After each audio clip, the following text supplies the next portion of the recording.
Assalamualaikum warahmatullahi wabarakatuh. Selamat pagi anak-anak, apa kabar semuanya? Mudah-mudahan hari ini kita diberi kesehatan, kelancaran, dan dimudahkan segala sesuatunya oleh Allah Subhanahu wa Ta'ala. Amin ya Rabbal Alamin. Baik, anak-anakku sekalian, mungkin di pertemuan sebelumnya sempat Bapak bahas cara menulis pengalaman. Nah, kita lanjutkan kembali ya.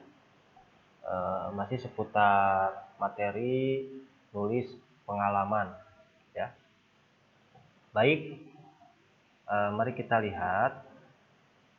Nah, sekarang kita akan membahas tentang proses nyusun karangan ya, baik karangan pengalaman pribadi ataupun nyusun karangan pengalaman orang lain. Bagaimana caranya?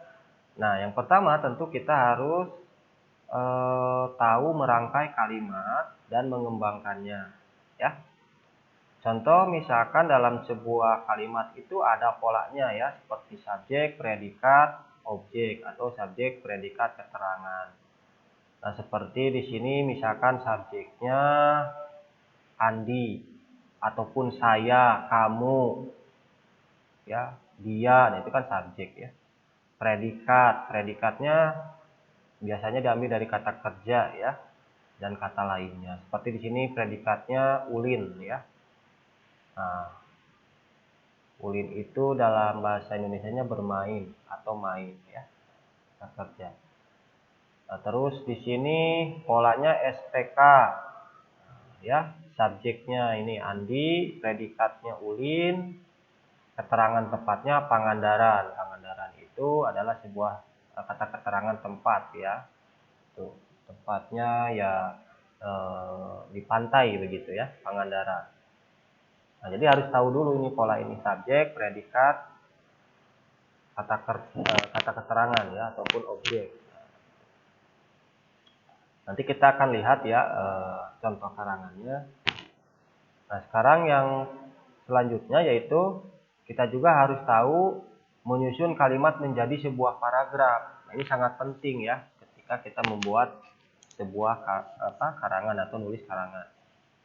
Nah, pada kalimat di atas kita bisa menjadikannya ya menjadi sebuah paragraf kalau ditambahkan dengan kalimat pendukung lainnya atau dengan menambahkan kalimat untuk menguatkan kalimat tersebut. Misalnya, setelah itu di sana kita mau menceritakan apa lagi, ya. Jadi, supaya kita tidak kebingungan saat menuliskan sebuah karangan dengan bahasa Sunda, sebelumnya kita perlu membuat kerangkanya terlebih dahulu. Contohnya seperti ini. Oke. Nah, misalkan ketika dalam sebuah karangan ya, oke, kita akan menceritakan pengalaman di masa lampau, misalkan pergi touring ke Bali. Nah, kita bikin kerangkanya dulu seperti apa.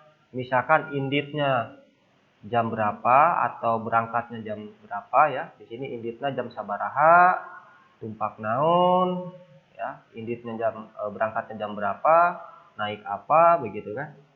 Terus kayaan di ditu kumaha, bahasa urang jol, keadaan di sana itu seperti apa ya, rame henteu ya, rame atau enggak, terus keadaan dan tempatnya gimana dan seperti apa, nah itu kan.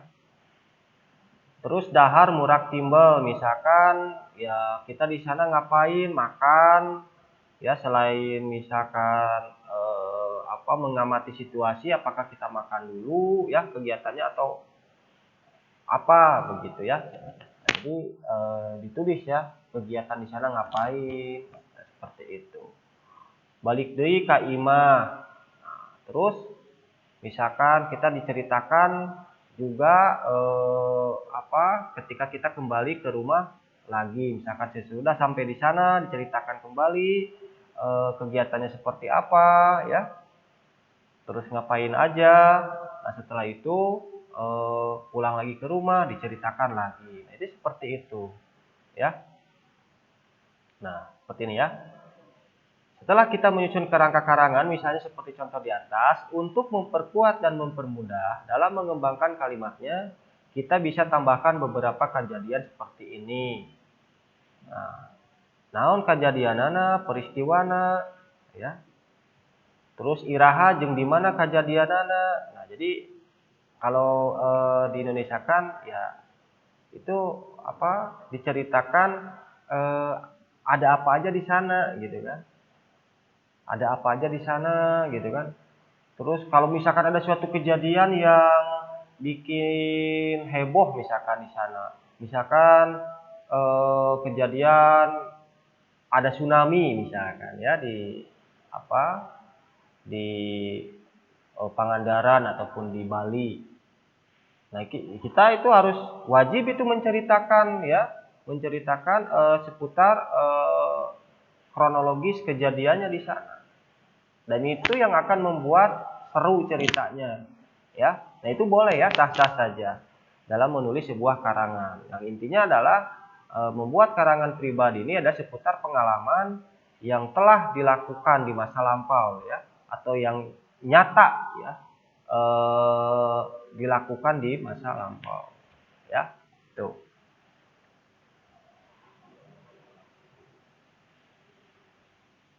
Nah, seperti ya ini contoh ya. Nah, ini contoh saja. Ini sebuah karangan ya, atau nulis karangan pribadi. Nah, kalau sudah paham kerangka tadi ya, dan bagaimana cara membuat polanya ya. Polanya ya kalian misalkan tadi apa subjek, predikat gitu kan, kata keterangan ya. Seperti di sini misalkan kuring sekeluarga indit ka Cipanas. Subjek begitu kan. Kuring sekeluarga subjek ya. Terus indit itu predikat, ka Cipanas yaitu kata keterangan tempat ya. Nah, jadi seperti itu. Ya, dibikinlah sebuah paragraf seperti ini. Ya, terdiri dari beberapa kalimat begitu. Samalah dengan bahasa Indonesia ya. Nah, itu. Nah, jadi kalau kalian kurang paham dengan arti ya bahasa Sunda ya, atau arti karangan bahasa Sunda, ingin tahu artinya, bisa di Google Translate ya dengan mengetik Sundanis ya biasanya. Translate Sundanis to Indonesia. Ada biasanya. Itu untuk mempermudah kalian mengartikan kata bahasa Sunda ke bahasa Indonesia. Ya, banyak di Google. Nah, jadi seperti itu. Nah, ini juga bisa dilihat terdiri dari beberapa paragraf ya. Nah, kalau sudah paham yang kerangka tadi, nah, jadi kalian membuat pengalaman pribadi ataupun pengalaman orang lain itu akan semakin mudah ya. Nah, jadi itu. Baik, ada pertanyaan sampai di sini ya. Jadi intinya membuat atau menyusun karangan itu yang pertama harus tahu dulu ya merangkai kalimat dan mengembangkannya ya. Nah, seperti ini, seperti yang sudah Bapak bahas.